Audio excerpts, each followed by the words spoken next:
একটা কথা বললে বিশ্বাস করবেন, এখন পৃথিবীতে নিজেরা সবচেয়ে সুখী মানুষ মনে হয়। কারণ বাবার বাড়ির কারোর জন্য কোনো কিছু কিনলে মানে স্বামীর কাছে হাত পাততে হয় না। নিজেই যে ইনকাম করি আলহামদুলিল্লাহ, বাবার বাড়ি সবার জন্যই মানে মানে বলতে হয় না যে আমার বাবা মারে আমি এটা দিব, বা আমার ভাইরে ভাই বউরে বা ভাইদের বাচ্চারে এটা দিব, মাস্টার আমার টাকা দাও, মানে আমার হাত পাততে হয় না। মানে হাত পাতাই বললাম, কারণ দেখবেন একটা জিনিস খেয়াল করে, যখন আপনি স্বামীর কাছে একবার দুইবার তিনবার চারবারের সময় যখন বাবা বাড়ির জন্য কিছু চাইতে যাবেন, তাদের রাগ উঠে যাবে।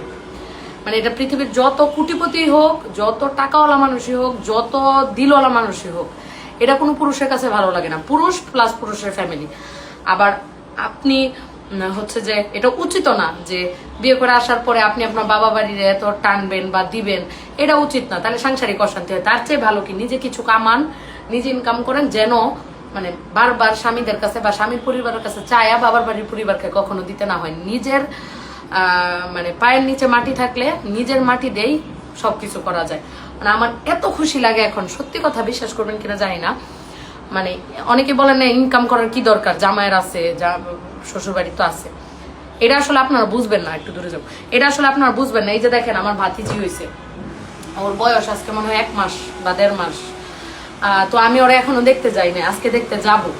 তো ওর জন্য দেখেন আমার নিজের পছন্দ মতো, আমার ভাতিজা আছে ভাতিজি আছে, নিজের পছন্দ মতো নিজের টাকা দিয়া আমি এগুলো কিনছি। গোল্ড কেনার সামর্থ্য মানে এখন যদি এক ভরি গোল্ড দিতে যাই 2 লাখ টাকা লাগবে। সামনে আবার ভাইয়ের বিয়ে, ওইটা নিয়েও মাথায় প্যারা আছে। তো এখন আপাতত এটা করি না। আমি রূপা দিয়ে ওর জন্য একজোড়া বালা বানাইছি, মানে গিফট তো কিনছি ওর জন্য, যাবতীয় যা যা কিনা লাগে, মানে আমার যা যা পছন্দ হয়েছে বা আমার নিজের টাকা দিয়ে, মানে নিজের ইনকামের টাকা দিয়ে দেখেন ওর জন্য বাদ রাখিনি আমি কোনো কিছু।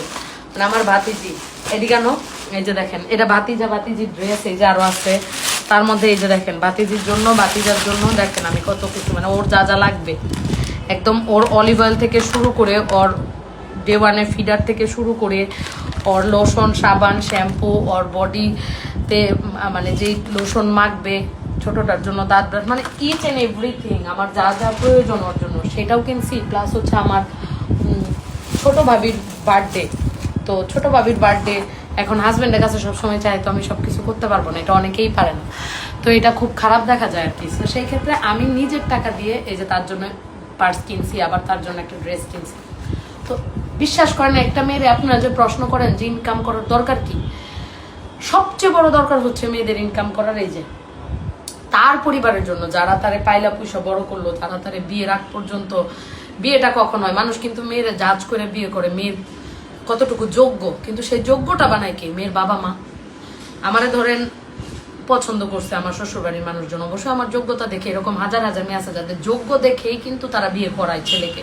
কেন করে? কারণ সে যোগ্য। তো যোগ্যতাটা তো তারা হওয়ায় নাই, হওয়াইছে কে মেয়ের বাবা মা, মেয়ের পরিবার।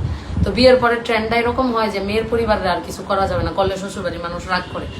তো সেটা যেহেতু রাগই করে আমাদের দেশের নিয়ম অনুযায়ী, আমি রাগ করার অপশানে যাই না। আমি ইনকাম করি নিজে, যে ইনকাম দিয়ে তারা আমাকে প্রশ্ন করে না। তখন আসলে আপনি যখন ইনকাম করে দুইটা পক্ষকেই সমান সমানভাবে ব্যালেন্স করবেন, আপনাকে প্রশ্ন করার কোনো জায়গা থাকবে না। আপনাকে প্রশ্ন এখন ইনকাম করে খালি বাবার বাড়ি দিয়ে দিলেন, শ্বশুর বাড়ির আবার না দিলেন, তাও হবে না।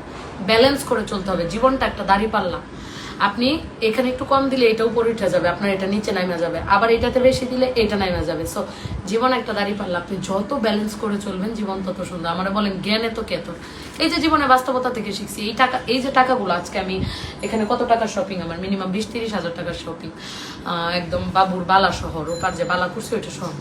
এই টাকাটা যদি আমি আমার শ্বশুর বাড়ির মানুষ বা আমার হাজব্যান্ডের কাছ থেকে নিতে যাইতাম, তাহলে তারা রাগ হইতো না? হওয়াটাই স্বাভাবিক না?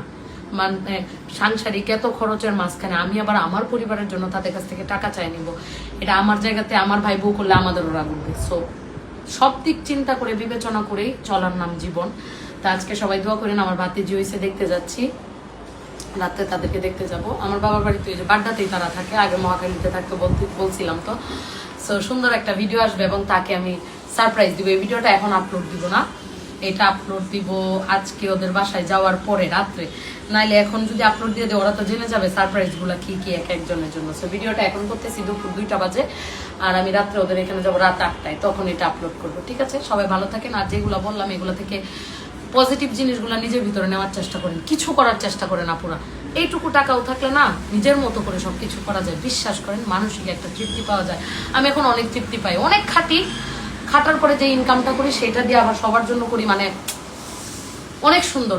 কষ্ট করেন, আমিও কষ্ট করে এই পর্যন্ত আসছি। স্ট্রাগলের গল্প তো বলি না, কিভাবে কি করছি, বললে অনেকে বিশ্বাসও করেন না, তাতে আমার কিছু যায় আসে না। বাট এখন তো আলহামদুলিল্লাহ সব করতেও পারতেছি। আমি চাই বাংলাদেশে প্রত্যেকটা মেয়ে কিছু না কিছু করে টাকা উপার্জন করো, খারাপ কোনো কাজ না, ভালো পথে। Thank you.